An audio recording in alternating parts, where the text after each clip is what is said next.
Welcome back, viewers. Thank you so much for tuning in. It's been a while. It's been a while since I posted on this channel. Obviously, there is something that will be going on if you don't see me posting on this channel. Obviously, as you know, the job that I do as a social work team manager is quite demanding. So there is lots that will be going on in the background if you don't see me posting. But yes, thank you so much for tuning back in. So in today's video, I'm just going to talk a little bit about professional curiosity. Somebody came to my inbox on LinkedIn and asked, little bits and pieces around professional curiosity. And as I had the chat with the colleague, I thought of dropping a video talking a little bit about professional curiosity.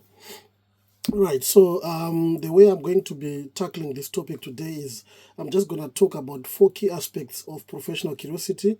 Then I'll also talk about 4 key barriers that are barriers to many of us not exhibiting professional curiosity. And I'll also talk about the 4 things that I think needs to be happening or we need to think about for us to be more professionally curious, so to speak. So professional curiosity in social work, it just basically means asking the right questions, exploring deeper, and also not just accepting things at face value as you have been given by the young person or by the families that you're currently, which you'll be working with really. Professional curiosity is quite important whether you're working in children's services or you're working in adult services. You need to be a professionally curious person. Don't take things at face value, whatever you are being told, and think that that's all to it really. It's about you asking the uncomfortable questions.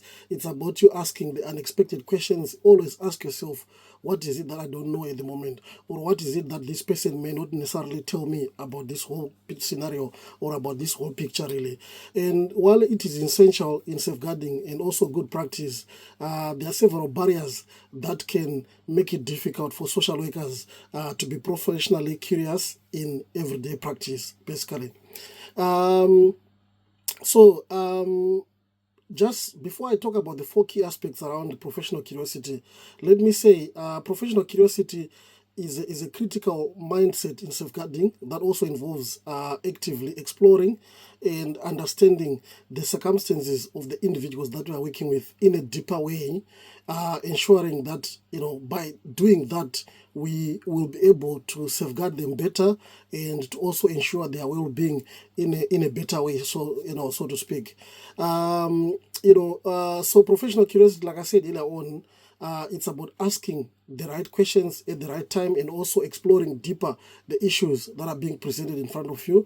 But it also includes the ability of you as an individual or you as a professional to ask questions and also challenge the common assumptions that you may be given when you are exploring the referral that is landed on your desk, so to speak.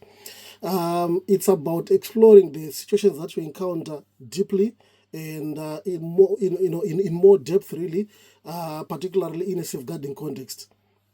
And it is essential for you as a professional to also identify potential risks and also ensuring that children and vulnerable adults receive the support that they need. And for you to be able to do that, you need to be a professionally curious individual. This approach, in my view, helps you as a professional to look beyond the surface level information that is being shared with you, but also it helps you to engage in a meaningful conversation that can uncover the hidden issues in the matters that you are trying to explore or in the matters that you are trying to unpack. Right, so let me jump straight into the 4 key aspects of professional curiosity. First and foremost, I will talk about holistic understanding. What do I mean by holistic understanding?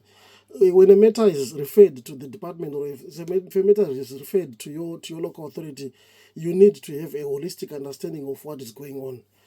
It's more about understanding or having conversation with the referrer, gain more information, because remember, when a referral comes through, lots of things may have happened or lots of things may have been left out in the referral. So checking in with the referrer helps you to gain all that information that may have been left out in the referral, but also to check in information that may have occurred or events that could have occurred since the referral came through Because as you know, if for argument's sake, for example, if it's going to be a Section 17 assessment, sometimes the visit has to be done within 3 days, and a lot can happen in a day. That's what we say in social work. So if the referral comes, it lands with the local authority today, and it's allocated to you tomorrow, and then you do your first visit the next day, there's a lot that could have happened in between here. So it's about having that holistic understanding in terms of what is actually happening. You're encouraged as a professional, for you to get a holistic understanding, you're encouraged to think outside the box. What do I mean by that? You need to consider the broader context as to how these things could have happened. And you also need to have a broad understanding of that individual's life or that young person's life, and also including the family dynamics of that particular family that you are dealing with. And also, you have to have an understanding of the cultural background of where they're coming from. Remember, there's a video which I put out there on cultural competence, so you may go in and check on that as well. But also, you need to understand their personal experiences. Sorry, as individuals, that will help you to have a holistic understanding of what exactly is going on. So if you are dealing with a child, despite talking to the child, and if you have consent from the parents, talk to the other people that are key to that individual child. Remember, there is school, there is GP, there is other professionals that have already been engaging with that young person. You need to get a holistic understanding from all those people, including maternal grandparents, paternal grandparents, aunties, and so forth. You will get a better understanding of exactly what is going on with that particular young person, or with that particular child, or with that particular family that you're engaging with. That's it in terms of holistic understanding. Number two, one of the key aspects around professional curiosity is around active engagement. If you don't actively engage the service users that you are working with, there is no way you are able to exhibit professional curiosity, or to be able to get to the deeper understanding of everything that's going on with particular, in particular, with that particular family that you're working with. So engaging individuals through visits, follow-up telephone calls, face-to-face conversations, and maintain eye contact when you are doing that, because you can tell when somebody is fibbing, in terms of the conversation that you're having with somebody, as compared to you are just there, engrossed in jotting down everything. Sometimes you need to be looking the person in the eye, and as you have conversations, you'll be able to pick some nuances, some non-verbal cues that you can actually pick from as well from that. And observation is also crucial. Remember, what you observe sometimes needs to be challenged as well. And as professionals, you should ask relevant questions and listen actively to gather comprehensive information about the assessment that you're about to take, or about the piece of work that you're about to actually do, whether you're writing a child impact report, or you're doing an assessment, or you're doing a lack report, whatever report that you are doing. You need to be thinking about your observations, your conversations, your follow-up telephone conversations. All your recordings will need to be comprehensive as well. Point number three, it's about challenging assumptions. What do I mean by that? It is important to question the information provided by the individuals that you're working with, including their families, as they may not always disclose exactly what is happening. Sometimes they may not disclose what is happening because the perpetrator is sitting next to them. So you need to be thinking about, okay, fine, I need to be separating these people, see the mother in the office, or see the father somewhere in a cafe, or whatever it is that will make them more comfortable to open up. Seeing the child in school in a neutral environment, for example, that will also help you. And whenever you see things being spoken by the child and things being said by the parent is not matching up, it's about challenging those issues. And when you have assumptions, you need to be rethinking about those assumptions, but also challenging those assumptions.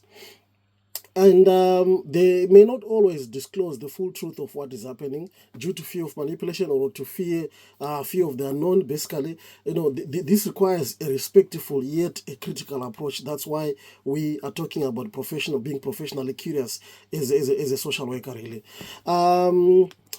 Moving on to the last of the four key aspects of professional curiosity is continuous learning.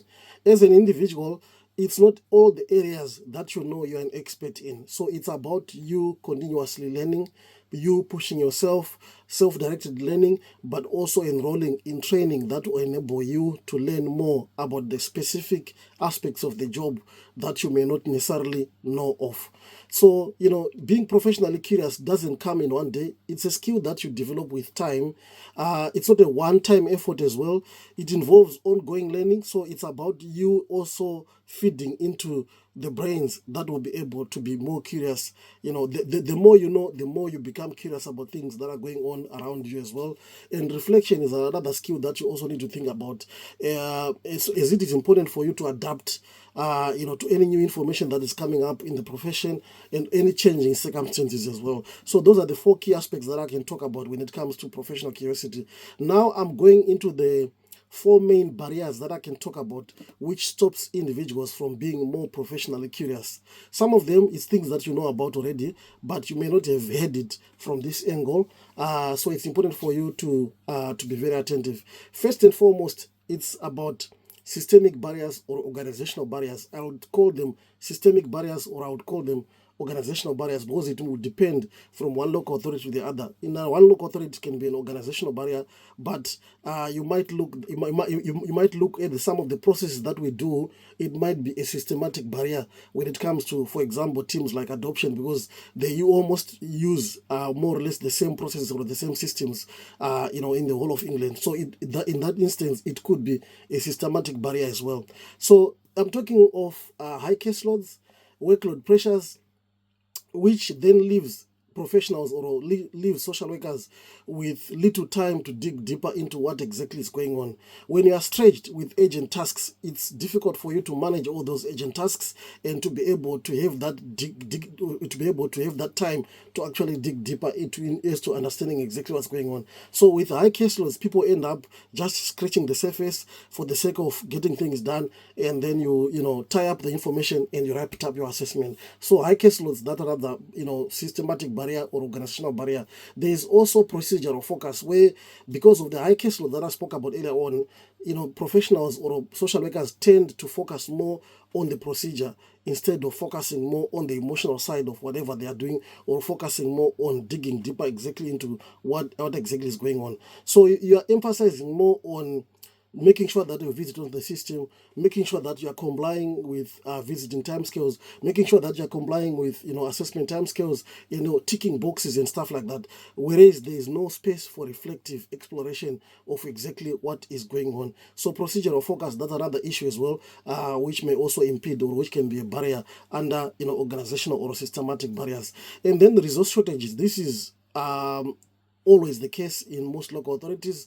When there is limited services or limited resources to refer families to, you do a tokenistic piece of work, which may make being curious, feel a futile exercise, because you might think, okay, fine, we don't have a service for perpetrators. So even if I'm to be professionally curious and dig deeper, it's not going to help, because I have nowhere else where I can refer this father to go and engage in a specific, in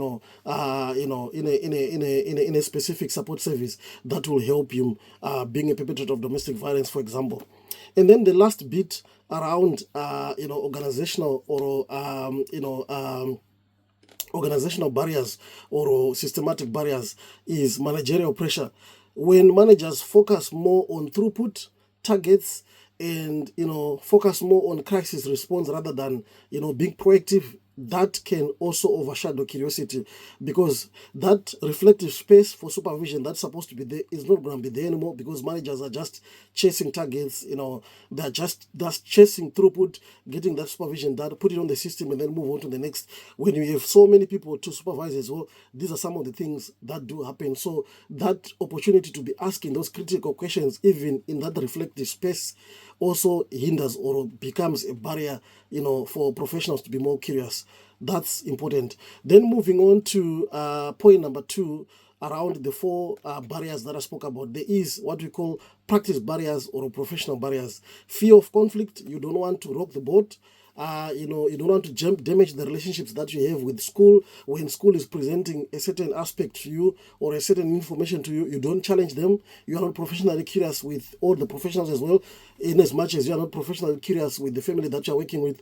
You worry that, the questions that we are going to be using to probe further may upset families or may upset carers or may upset the colleagues from other, agencies. And then over-reliance on self-reporting. What do I mean by that? Where a situation where social workers over-rely on parents self-reporting about the progress of what's going on, you become too over-optimistic, and then that is a direct barrier to you being professionally curious. You are taking family accounts at face value without triangulating that evidence or triangulating that information to make sense of whatever they are telling you, or even to challenge some of the information that they're telling you if a slight little bit is not correlating with what you have heard from the child or what you have heard from the professional, for example. And then there's also what we call fixed thinking or bias, where you make assumptions about a particular culture or a particular class or a past history of that particular family. We know history can tell us what's happening now or what may happen in the future, but over reliance on that, or being biased because of the history, may lead you to what we call confirmation bias, where you just confirm because of what you know already. You then stop from being professionally curious. And lack of training or lack of confidence is another barrier to one being professionally curious. I'm not going to expand on that because it's quite clear. If you are not skilled in a specific aspect, which I spoke about earlier on, it's not easy for you to be professionally curious because you are not wiser in that aspect. So you may not even know what to ask, for example. And then barrier number 3, we're talking about the emotional and psychological barriers. That's emotional fatigue for the professionals, or burnout, which reduces your ability to be a curious professional because you've got so much to do. You become, emotionally burnt out. There is also what they call emotional fatigue. So that stops you from being a professionally curious individual as well. And you are more likely to accept surface level answers and just plod on and go on with that. And then fear of making a wrong judgment. Sometimes you feel that if I probe too much, I might end up making a judgment about the couple or about the family that I'm working with, to the extent that you avoid a deeper questioning of what exactly is going on, to prevent being blamed if things go wrong. So you need to be that individual that doesn't fear making a wrong judgment, because at the end of the day, we are professionals. Your professional recommendation or your professional analysis sometimes holds water in terms of what exactly is going on for that particular child or for that particular family. And then personal values and experiences sometimes become a barrier to us being professionally curious, because you feel that the family that you're working with is also Christian and you're Christian. You feel like you've got a certain affinity of understanding things at a certain level, and then that stops you from being professionally curious. So your personal values sometimes may impede, or you may not know exactly the right questions to be probing. And if that's the situation, it's about learning. It's about asking that colleague within your team who may also be, possibly if you're working with a Muslim family, who may also be Muslim, and ask them questions, relevant questions that will help you to actually probe further in terms of the things which are going on. So, unconscious biases, sometimes they shape what we feel, or how safe we can be, or they also shape us not being able to be in an uncomfortable situation or even to explore further. So that's very important. And then moving on to point number 4, there's also what we call relational barriers. There is disguised compliance. That's for sure. That happens, quite a lot with families that we work with. And when there is disguised compliance, it's easy for a professional to be over optimistic and think that when things are presenting well, everything is fine. Whereas when things are sometimes presenting well, it masks the real things which are going on, or it masks the risks which are behind the background, which can also lure social workers or, professionals into false reassurances. And then professional hierarchies sometimes also present as a barrier to a social worker being able to be professionally curious. Sometimes junior staff may feel unable to challenge senior members of staff. Even in a legal planning meeting, you can't challenge your head of service because you feel like you are just a social worker, or you are just a newly qualified social worker. But that's the opportunity for you to actually, be in the corner of that particular child when decisions are being made for that particular child or for that particular family. There's nothing that's wrong in appropriately challenging your seniors, as long as it's done in a dignified manner. There is nothing wrong with you professionally challenging your seniors. And then there's also an issue around under relational barriers, under what I would call multi-agents tensions. Conflicting information from partner agencies. Sometimes health is saying something else, police is saying something else, school is saying something else. Then you are left in a quandary as to what exactly is going on here. So those multi-agents tensions sometimes may be downplayed rather than being explored further. And sometimes when that happens, you need to take a step back and check in that information either with your supervisor or with somebody in your team who is senior, and say, I've actually come across a situation like A, B, C, and D. What would you recommend, or what would you do if you're in my situation? And then you'll be able to get some sound advice, and actually go on with that.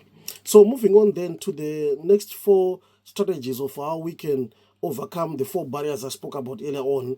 In terms of strategy that you can use to overcome the barriers of professional curiosity, in terms of the organizational or systemic levels, we are talking about advocating for manageable caseloads, advocating for realistic workload, so that social workers will have time to reflect and explore those concerns deeper. And this is quite crucial, especially if you want positive outcomes for the children, and if you want to work towards that realistic, outcome when Ofsted comes to inspect your part of the service, really. There is also an issue around reflective supervision, making sure that you attend group supervisions, you attend reflective supervision, and you ask the right questions in a reflective supervision space with your manager.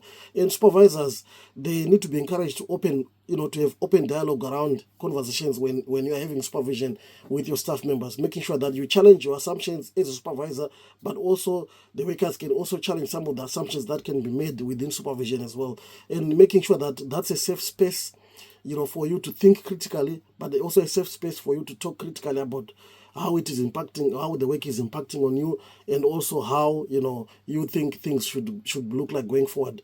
And then embedding curiosity in policy, making sure that professional curiosity is part of ongoing training, and there is a clear expectation, in safeguarding procedures and audits around professional curiosity, and also making sure that there is multi-agents training. When we attend training in specific topics or specific issues, it's not only focusing on social workers, but it focuses with the rest of the multi-agents professionals as well, to make sure that we are on the same level when it comes to talking about domestic violence, for example, or talking about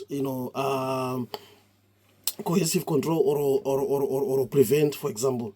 And then at the professional or practice level, it's important for us as professionals to use open-ended questions, even in supervision, making sure that when you use open-ended questions, service users are able to narrate in their own words exactly what is going on, rather than a yes and no checks and so forth. And also triangulating information, cross-checking what the child says with what the parent says, with what the professional says, and comparing all those observations helps you also to be more professionally curious. And challenging disguised compliance quite early on. When you notice patterns, missed appointments, partial engagement, when you notice all those kind of things and not being reassured too easily, you need to be able to challenge all that, and that's how you can become more professionally curious as an individual. And also cultural competence. If you don't know much about that particular, culture, you need to educate yourself. That's one other important thing. Moving on to the emotional and psychological level barriers, you need to build confidence through training. I spoke about training earlier on. Peer support and group supervision, self-care and resilience, and learning from serious case reviews. This is really important. Make sure that each and every month you slot an hour or 2 aside to learn from serious case reviews. Remember, serious case reviews are always done almost every month. There is always a new serious case review each and every time, but you need to be putting some time aside for self-directed learning to learn from serious case reviews. That will help you to be a more curious professional, because some of the things that may have missed in one of those serious case reviews that you have read about, you will be able to challenge that narrative when you go next on another visit. And then on a relational level, you need to ensure that the voice of the child is advocated for at each and every stage, always checking whether the child's lived experience is consistent with what the adult is telling you. And you need to be able to professionally challenge even other multi-agent professionals whom you are working with if you feel that this is not it's not in the best interest of the particular child that you're working with. You need to develop that confidence to respectively challenge the colleagues regardless of hierarchy and be the champion of that particular child. And then, multi-agent's curiosity. Yes, information may be coming from another multi-agent's partner or another multi-agent's professional, but it needs to be challenged if you don't feel that that's exactly what could be happening on the ground, or if it's not correlating to what you've observed. You might hear school saying the house, we visited the house yesterday, it was so filthy and blah blah blah. But when you visited the same day, an hour later, or when you visited in the morning, that's not what you observed. So you need to be challenging that narrative, because you can't let that then be the gospel, so to speak. So, strengthening professional curiosity, requires a whole system approach from the points that I've just mentioned now. You also need to be thinking about, is my organization as supportive as possible to enable professionals or to enable social workers to be more curious? You need to think about that. Are you offering, as a manager, reflective supervision, or are you as a social worker having a reflective supervision space that you deserve? If not, it's about challenging that scenario as well. And training, it's really important. So with those few points, I hope you have benefited something in regards to professional curiosity, and you'll be able to use this in your own narrative and in your own education. Thank you so much. If you haven't subscribed, if you're new to the channel, please do subscribe, hit the notification bell so that when I post, you'll be the first person to know. Thank you so much. Bye-bye.